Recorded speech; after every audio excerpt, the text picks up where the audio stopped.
There have been many people in Indian history who have had the arrogance to believe that they are invincible, that they are bigger than the people of India. There is nothing bigger than the people of India. And Mr. Narendra Modi for the last 5 years has done nothing for the people of India. So his invincibility will be on full view after the election results. Her rally में प्रधानमंत्री सीधा निशाना आपके ऊपर साध रहे हैं। प्रधानमंत्री अभी ये कहा कि जेल के चौखट तक पहुंचना।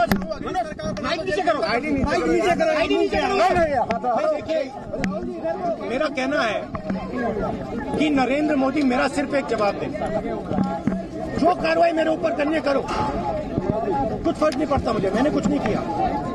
नरेंद्र मोदी मुझे ये समझा दे कि ये जो अनिल अंबानी है, जो इनका मित्र है, दोस्त है, भाई है, जिसको ये भाई कहते हैं, इसने जिंदगी में हवाई जहाज नहीं बनाया, इसको राफेल का कॉन्ट्रैक्ट कैसे दे दिया? नरेंद्र मोदी जी मुझे ये समझाए। मोदी जी ये भी मुझे समझा दें कि सुप्रीम कोर्ट ने इन्वेस्टिगेट करना शुरू कर दिया है।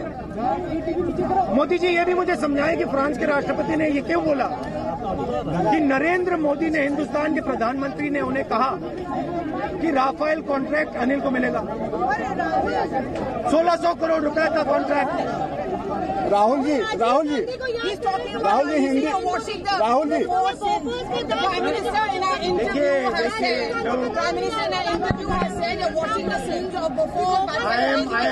I am perfectly happy for Mr. Narendra Modi to take any action he wants on me.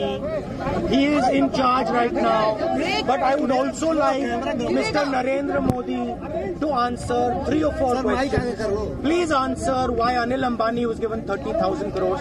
And I am ready for an open debate with the Prime Minister. Wherever he wants, I'll come to Racecourse Road and I challenge him for a debate on corruption. And I guarantee you, the day Narendra Modi has a debate with me on corruption is the day Narendra Modi will not be able to look into the eyes of anybody in this country. जिस दिन नरेंद्र मोदी जी ने मेरा debate का challenge ले लिया, उस दिन दूध का दूध, पानी का पानी हो जाएगा। उस दिन देश को पता लग जाएगा कि चौकीदार चोर है। Thank you. राहुल जी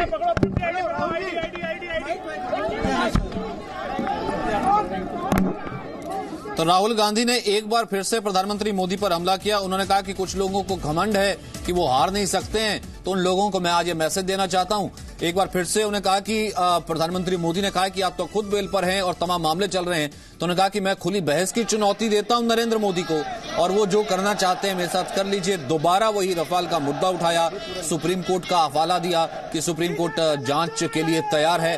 हालांकि कल कांग्रेस की तरफ से कहा जा रहा था, उसके बाद शाम को बीजेपी ने प्रेस कॉन्फ्रेंस की थी कि आप तो डेफेमेशन कर रहे हैं। अगर आप ये कह रहे हैं कि देखिए कोर्ट से प्रूव हो गया है कि आप दोषी हैं, कोर्ट से प्रूव हो गया है कि आपने चोरी किया या घोटाला किया है, लेकिन कोर्ट में सिर्फ एडमिसिबल हुई थी वो याचिका की दोबारा जांच की कि उन डॉक्यूमेंट्स को कंसीडर किया जा सकता है। तो आज राहुल गांधी ने तो खैर संभल कर इस चीज का हवाला दिया कि, और साथ ही साथ ये कहा कि मैं बहुत बार कह चुका हूं कि आप खुली बहस मुझसे कर लीजिए, लेकिन खुली बहस नरेंद्र मोदी करते नहीं है।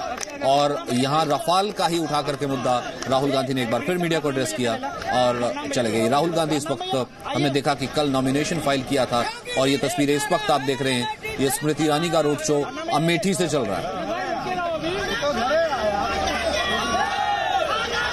तो ऐसे में राहुल गांधी क्या एक बार फिर से, क्योंकि आज पहले दौर का चुनाव हो रहा है, इसलिए बहुत इंपॉर्टेंट भी हो जाता है कि राहुल अगर ये कह रहे हैं चौकीदार चोर है या फिर रफाल का मामला, तो क्या इस पूरे चुनाव में जो कैंपेन अब से पहले रहा है और जो कैंपेन अब आगे भी रहेगा आने वाले चरणों में, कांग्रेस का जो अहम या फिर मेन मुद्दा है वो रफाल ही रहने वाला है। अब ऐसे में योगी जी काम पूरा, ऐसे में बीजेपी का उसको इस तरीके से कहना कि निर्मला सीतारमण बता चुकी हैं, कोर्ट पहले कह चुका है कि प्राइसिंग में ऐसा कुछ नहीं है कि जिसको इन्वेस्टिगेट किया जाए, या फिर कैग की रिपोर्ट है।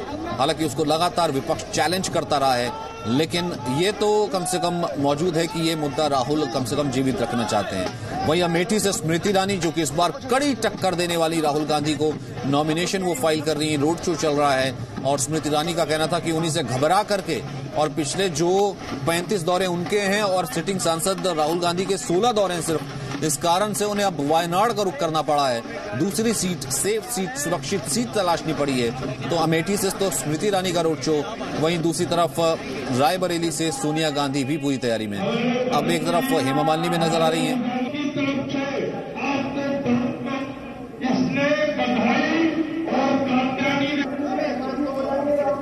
श्रीकांत शर्मा है, हेमा मालिनी नजर आ रही हैं, क्योंकि एक तो वैसे नवरात्र चल रहे हैं, दूसरी तरफ नेताओं का सुबह सुबह से हमने देखा था तस्वीरें, पूजा की तस्वीरें आना या मंदिर की तस्वीरें आना। खैर, यही लोकतंत्र के रंग हैं, यही लोकतंत्र का पर्व है। अब तक आपने नहीं वोट किया है तो वोट कीजिए, #VotingRound1। उसके बाद अपनी सेल्फी खींचिए, इस हैशटैग के साथ ट्वीट कीजिए और यकीन मानिए हम आपको सेल्फी का सिकंदर बनाएंगे, तस्वीर आपकी जी न्यूज पर दिखाएंगे। छोटा सा ब्रेक।